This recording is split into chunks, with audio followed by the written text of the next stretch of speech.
নিজের ভাগ্যকে সর্বদা দোষ না দিয়ে কর্ম করে যাও। কর্ম করলে একদিন না একদিন ফল ঠিকই পাবে।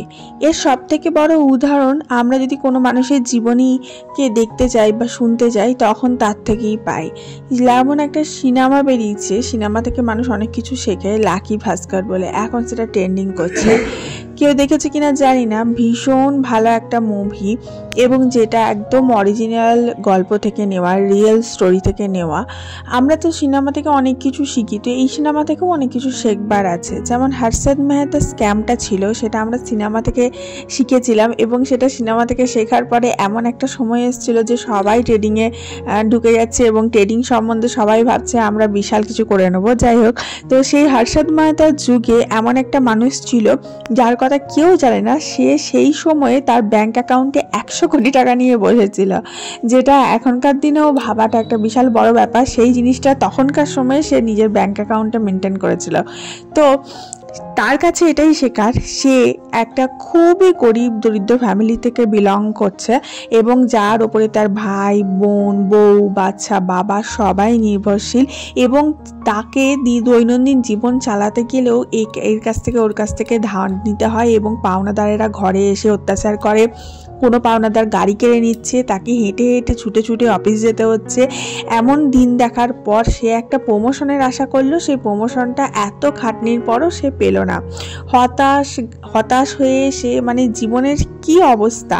কিন্তু তারপরে দেখা যাচ্ছে যখন স্টোরিটা একটা টার্ন নিচ্ছে, তখন দেখা যাচ্ছে সে তার থেকেও ডবল ভালো একটা বিশাল বড় জায়গায় প্রমোশন পেল। তো আমাদের লাইফ কখন সারপ্রাইজ দেবে আমরা কখনো ভাবতে পারি না, এবং আমাদের ভবিষ্যতে কি আসছে সেটাও আমরা ভাবতে পারি না। আমরা যেটা ভাবতে পারি সেটা হচ্ছে আমাদের বর্তমান। অতীতকে নিয়ে বসে থাকা বা ভবিষ্যৎকে ভেবে এখন থেকে জীবনে কষ্ট পাওয়া, তার থেকে বর্তমানে বাঁচাটা সব থেকে দরকার। এবং সব থেকে দরকার যে ভাগ্যকে দোষ না দেওয়া, যে আমি অতীতে এটা পাইনি বা ভবিষ্যতে এটা পেতে পারবো না, এটা ভেবে যদি আমরা ভাগ্যকে দোষ দিতে থাকি, তাহলে কিন্তু আমাদের ভাগ্য ওখানেই আটকে যাবে। তার থেকে ভালো হয় ভাগ্যকে দোষ না দিয়ে এটা ভাবা যে যেটা হচ্ছে ভালোর জন্য হচ্ছে, এবং যেটা হবে সেটাও ভালোর জন্য হবে, অ্যান্ড কর্ম করে যাওয়া। কর্ম করলে ফল কিন্তু পাবেই, সেটা ছোট হোক কি বড় হোক, কিন্তু ফল পাবেই, আর ভালো ফল পাবেই। Hello everyone, this is Ivy, welcome back to my channel ইসাস ডায়েরিজ। একটা নতুন সকালে তোমাদের সকলকে ওয়ার্ম ওয়েলকাম জানাই। চলো আজকের দিনটা ম্যাসাজ দিয়ে শুরু করা যাক। ইসাস ডায়েরিজের একটা নতুন সন্ধ্যায় তোমাদের সকলকে ওয়ার্ম ওয়েলকাম জানাই। আজকে আমি ফেসটা ম্যাসাজ করা দেখালাম তোমাদেরকে। কিছুই না, মুখের মধ্যে সকালবেলা উঠে মুখটাকে ফ্রেশ করে ক্লিন করে নেবে, অ্যান্ড দেন একটু গোলাপ জল অ্যাপ্লাই করবে। দেন সেটা একটুখানি শুকিয়ে গেলে তার ওপরে যে কোনো ময়েশ্চারাইজার ক্রিম দিয়ে একটু ফেসটা ম্যাসাজ করে নেবে। প্রতিদিন বেসিসে যদি ফেসটা ম্যাসাজ করো, ডবল চিনের প্রবলেম হবে না, স্কিনটা টাইটেনিং হবে, স্কিনটা ব্রাইটনিং হবে, অ্যান্ড স্কিনটার গ্লোটা আরও বেশি বেরিয়ে আসবে। জানো তো, ময়েশ্চারাইজার স্কিনের পক্ষে একটা হাইড্রেশনের কাজ করে। স্কিনটা হাইড্রেট করতে ময়েশ্চারাইজারের অনেক বড় ভূমিকা। আর বিশেষ করে এই শীতকালের সময় যদি আমরা ময়েশ্চারাইজার অ্যাপ্লাই না করি, সময় বেশি সে স্কিনটা ফেটে যাবে, স্কিনটা রাফ হয়ে যাবে, অনেক সময় ফেটে গিয়ে রক্তও বেরোতে পারে, আর স্কিনটা ডাল হয়ে যাবে, আর তার মধ্যে ব্রাইটনেস তো তুমি খুঁজেই পাবে না। যাই হোক, আজকে আমি লেগে পড়েছি রান্নাঘরটা ক্লিন করতে। আমাদের এখানে ছোট ছোট আরশোলার খুব উপদ্রব, আর এখন একটুখানি বড় আরশোলাও খুব দেখা দিচ্ছে। তার জন্যে এই গোটা রান্নাঘরের সমস্ত জিনিস বার করে ভেবেছি স্প্রে করে দেবো। স্প্রে করে দিয়ে রান্নাঘরটা ছেড়ে রেখে দেবো। আজকে যেহেতু মেয়ে ঘরে খাবে না, তার নেমন্তন্ন আছে, ইনভিটেশন আছে, সে বাইরে খাবে, তার জন্য আমার রান্নার কোনো সেরকম চাপ নেই। আমি আর হাজব্যান্ড ওই যাই হোক যা আছে সেটাই গরম করে নেবো, একটু ডিম ভেজে খেয়ে নেবো। কারণ মেয়ে থাকলে আমাকে সমস্তটা টাটকা রান্না করতে হয়। মেয়েকে আমি কোনো রকম বাসি খাওয়াই না, যে আজকে রান্না করে রাখলাম কাল খাওয়ালাম, এটা আমি করি না। তার জন্যে সমস্তটা করতে হয়। তো আজকে যেহেতু মেয়ে খাবে না, তার জন্য আমার কাছে অনেকটা সময়, এবং ফাঁকা সময়গুলোতেই এই সমস্ত কাজগুলো করা যায়। আর যখন দেখবে ঘরে বাচ্চা আছে এবং তাকে প্রপার ফুড দিতে হচ্ছে সময় তখন তুমি ক্লিনিংয়ের কোনো কোনো কাজ সেরকমভাবে করতে পারবে না, কারণ ক্লিনিংয়ের কাজ করতে গেলে অনেকটা সময় লাগে, সময় সাপেক্ষ ব্যাপার। তো এখানে যতগুলো স্টোরেজের আমার আইটেম ছিল সেগুলো একটা একটা করে বার করে নিলাম। এইগুলো সমস্ত স্টোরেজের আইটেম, এইগুলোতে আমি সব জিনিস স্টোর করে রাখি, গ্রসারি আইটেম, এক্সট্রা যেগুলো আমার ইউটেন্সিল থাকে, এক্সট্রা কোটো বাটা থাকে, সমস্ত কিছু স্টোর করে রাখি। তো এগুলো একটা একটা করে বার করে নিলাম, সিলিন্ডারটা বেরোবে না। এরপরে এর ভেতরের অংশগুলোতে আমি স্প্রে করব। ওপরের অংশটা, স্ল্যাবের ওপরে না অনেক জায়গায় ফুটো ফুটো থাকে, সেই ফুটো ফুটোতে না আরশোলা যাতায়াত করছে।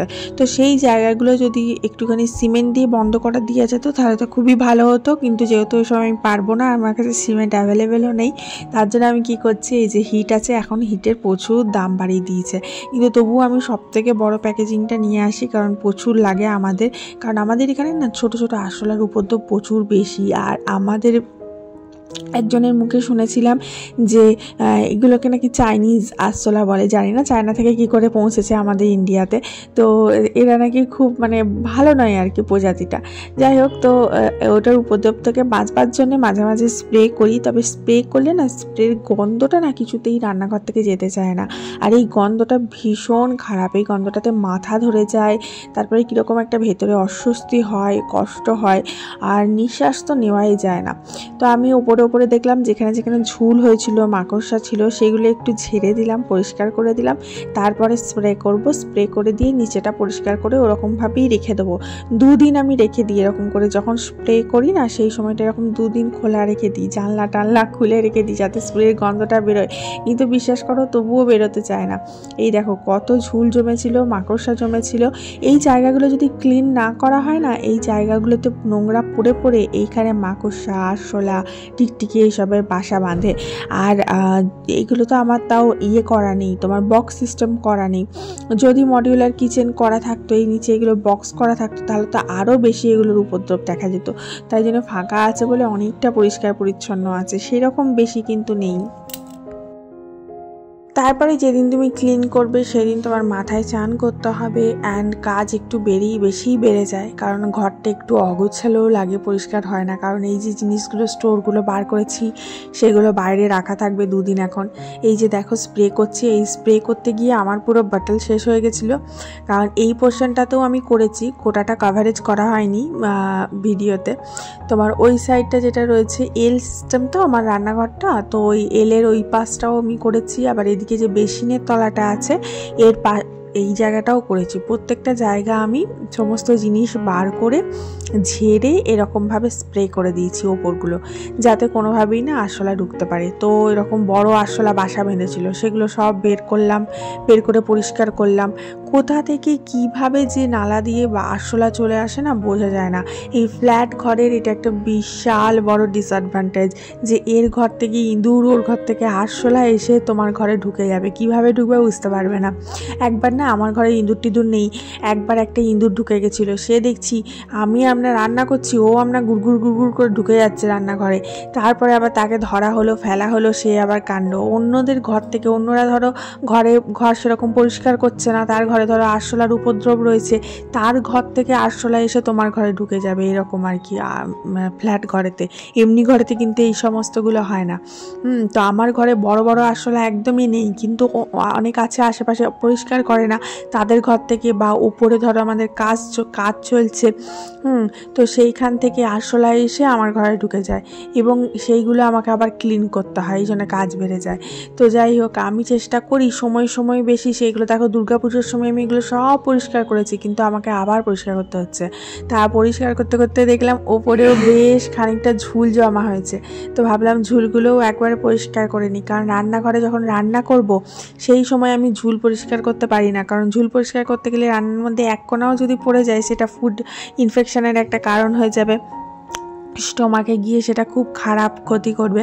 তার জন্য আমি কোনোভাবেই ঝুলটা পরিষ্কার করি না, যখন রান্না করি না ঠিক সেই সময়ই ঝুলটা পরিষ্কার করি। তো আজকে যেমন বললাম রান্না বান্না নেই, আমি কোনো কিছুই আজকে রান্না করব না, আমার রান্না করা আছে, মানে ভাত টাত রয়েছে, পরোটা রয়েছে, ওই সমস্ত কিছু সকালে টিফিনে করেছিলাম, ওই যা আছে সেগুলোই গরম করে আমি আর বর খেয়ে নেবো কোনো রকমে।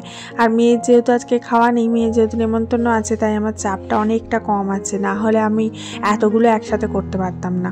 তো এই যে রান্না করিনি বলেই আমি ঝুলগুলো এই সময় পরিষ্কার করে নিচ্ছি। এগুলো থেকে যতই তুমি সাবধানে ঝুল ঝাড়ো একটু টুকরা টুকরি কিন্তু পড়বেই। তো তার জন্য আমি খুব সাবধানে করছি। এগুলো ঝুলটা ঝাড়ার পর আমি স্ল্যাবটা, গ্যাসটা আবার এগুলো সব একবার করে মুছে নেবো পরিষ্কার করে, তাহলে একদম নিট অ্যান্ড ক্লিন হয়ে যাবে।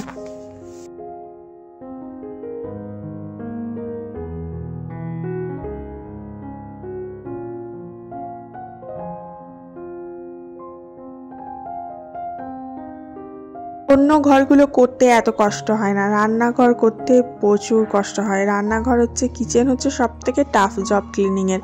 তো এখন আমি বেসিনের তলাটা পরিষ্কার করছি। বেসিনের তলায় অনেক ঝুলটুল হয়ে গেছে, তো সেটা ভালো করে পরিষ্কার করে নিচ্ছি। অ্যান্ড এরও ওপরের চারিদিকে যে জায়গাগুলো আছে জানো তো, নিচের দিক থেকে ওপর দিকে ফুটো রয়েছে, কিন্তু ওপর দিক থেকে কিন্তু কোনো ফুটো নেই গো স্ল্যাবে। কিন্তু স্ল্যাবগুলো না আমাদের ব্ল্যাক কালারের স্ল্যাব লাগানো আছে, তো সেটা একটু প্রবলেম হয়।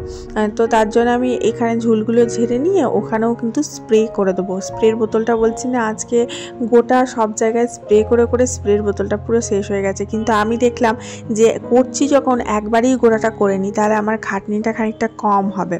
তো যাই হোক, এই সমস্তগুলো পরিষ্কার টরিষ্কার করে এখন আমি এখানে আয়রন করতে বসে গেছি। অনেকগুলো আয়রনের জমা ছিল, দেখো হাজব্যান্ডের কতগুলো শার্ট জমা আছে, মেয়ের দুটো স্কার্ট স্কুলের অল্টারনেটিভভাবে পরে যায়, তারপরে বরের প্যান্ট, মেয়ের স্কুলের জামা, এতগুলো এখন আয়রন করতে হবে। আমি মাঝে মাঝে ভাবি বাইরে যদি আয়রন করতে দিতাম এক একটা জামা হিসেবে 10 টাকা 15 টাকা বা 20 টাকা এরকম কিছু চার্জ নিত। মানে কত টাকা আমরা সেভিংস করি, আমরা হাউস ওয়াইফরা মানে কত সেভ করি। হ্যাঁ, নিজেদের খাটনিটাকে দিয়ে আমরা কত সেভ করি, তবুও আমাদের নাম নেই বলো। যাই হোক, চলো আয়রনগুলো এবার সেরে ফেলি। ওদিকে বরমশাই একটু কথা বলছে। হাজব্যান্ড মশাই একটু কথা বললে না এই সময় কাজ করতে করতে কাজটা অনেকটা রিল্যাক্স হয়ে যায়। তো আমরা কি করি, প্রায় সময়ই দেখতে পাবে যে আমি যখনই কাজ করি তখনই আমার বর এসে বসে বসে কথা বলে। চেষ্টা করাই রিল্যাক্স করার এবং কাজটা যাতে হালকা হয় সেটা করার। যাই হোক, এখানে আমাদের কী নিয়ে আলোচনা চলছে কেউ বলতে পারবে? একটাই জিনিস নিয়ে আলোচনা চলছে, ঠিকই ধরেছো তুমি, ওটা হচ্ছে রান্না আর খাওয়া নিয়ে। আর কোনো আলোচনা নেই আমাদের বাঙালিদের। আমাদের বাঙালিদের সকালে ঘুম থেকে উঠে থেকে শুরু হয় কি খাবো, টিফিনে কি খাবো, দুপুরে ভাতে কি খাবো, রাতে কি খাবো, আজকে মাংস হলে একটু ভালো হয়, আজকে চাপচাপ ডাল হলে একটু ভালো হয়, আজকে পাবদা ঝালদা হলে একটু ভালো হয়, পমফ্লেট ফ্রাই হলে একটু ভালো হয়। এই সমস্তই খাবারের শুধু আলোচনা, আর কোনো আলোচনা নেই। আমরা বাঙালিরা খাবার থেকে উঠতেই পারি না, ওই জন্য আমাদের লাইফটা ওখানেই আটকে আছে, খাওয়াতেই আটকে আছে। দেখবে আর ডিনারে, আমরা যেমন ডিনারের জন্য এত কষ্ট করি, কিন্তু বিদেশে দেখো ডিনারে কি করছে, একটু সালাড খাচ্ছে, একটু ওয়াইন খাচ্ছে, একটু স্টিম কোনো রকম চিকেন টিকেন খাচ্ছে, ব্যাস হয়ে যাচ্ছে। আর আমাদের রুটি, তরকারি, ডাল, ভাত, মানে কতগুলো আইটেম, এত আইটেম রান্না করতে করতে লিটারালি হাঁপিয়ে যাওয়ার কথা। কিন্তু তবুও আমরা বাঙালিরা, মানে বাঙালি ওমেনরা বিশেষ করে কতটা স্ট্রং আর কতটা এনার্জেটিক যে তবুও আমরা হাঁপাই না। সকালবেলা ঘুম থেকে উঠে মেয়ের টিফিন করো, মেয়ের ব্রেকফাস্ট করো, দেন নিজেদের ব্রেকফাস্ট করো, দেন লাঞ্চ প্রিপারেশন করো, দেন সন্ধ্যেবেলা আবার চাটা স্ন্যাক্স ট্যাক করো, তারপরে রাতে আবার ডিনারের প্রিপারেশন করো। মানে লিটারালি 7বার 8বার তো খাবারই প্রিপেয়ার করতে থেকে, আর রান্নাঘরেই আমাদের 80% সময় কাটে। যাই হোক, অনেক কিছু বলে ফেললাম। তোমরা কিন্তু ভুল করেও লাইক না করে বেরোবে না। প্লিজ একটা লাইক করে দাও ভিডিওতে, আর ভিডিওটা প্লিজ একটু শেয়ার করে দাও। আর যারা এখনো পর্যন্ত সাবস্ক্রাইব করোনি তারা অবশ্যই চ্যানেলটাকে একটু সাবস্ক্রাইব করে দাও এবং পাশে থাকা বেল আইকনটা ক্লিক করে দিও, তাহলে ভিডিও ছাড়ার সঙ্গে সঙ্গে তোমার কাছে নোটিফিকেশন যাবে এবং তুমি ভিডিওটা সঙ্গে সঙ্গে দেখে নিতে পারবে। যাই হোক, অনেক আলাপ আলোচনার পর আমার আর আমার বরের মধ্যে ডিসাইড হলো ফাইনালি যে দিনের বেলা যেহেতু ভালো করে খাওয়া হয়নি, তাই লাস্টে গিয়ে রাজি হলাম যে রাত্রেবেলা একটু ভালো কিছু আইটেম রান্না করা যায়। তো এখানে ডিসাইড হলো, আমরা রিসেন্টলি একটা রেস্টুরেন্টে খেয়েছিলাম। রাত্রেবেলা রেস্টুরেন্ট থেকে নিয়ে এসেছিলো আর কি, গিয়ে খাইনি, তাহলে ভিডিও দেখাতাম তোমাদের। তো ও ড্রাই চিলি চিকেন নিয়ে এসেছিলো, রোস্টেড ড্রাই চিলি চিকেন, খুব সুন্দর খেতে করেছিল। তো আমার বর বলছে আমি আজকে ওটাই ট্রাই করব, নতুন কিছু রেসিপি দেখলেই হচ্ছে চিকেন আর মটনের, সেটাও ট্রাই করা চাই। তো আজকে বলছে ওটাই ট্রাই করবো। আমি বললাম ঠিক আছে, তাহলে ওটাই করো, আমি মেয়ের জন্য আলাদা করে করবো না, ওটা দিয়েই কোনো ওই খেয়ে নেবে। কারণ ওই চিলি চিকেন বা ড্রাই রোস্টেড চিলি চিকেন করতে গেলে অনেক হ্যাপ অনেক কিছু এক্সট্রা করতে হবে, এবং সেই সব করে আবার মেয়ের জন্য স্টু করা, দুটো করা সম্ভব নয় আমার জন্য। তো এখানে ফাইনালি ওটাই ডিসাইড হলো। দিয়ে এখন উনি গেলেন, ওনার নিজের কাজে গেলেন, অ্যান্ড আমি এখানে আয়রনগুলো সারছি।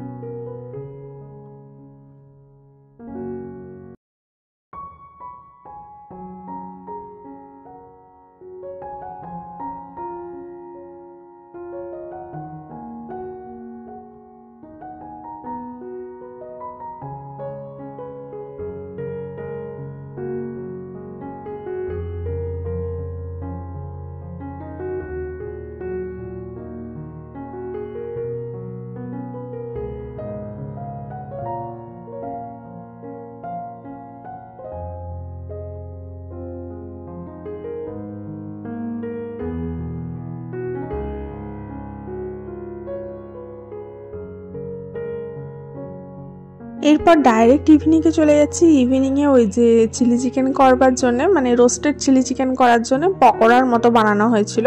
তো এখানে পকোড়া দিলাম মেয়েটাকে একটু এনজয় করে খাওয়ার জন্য।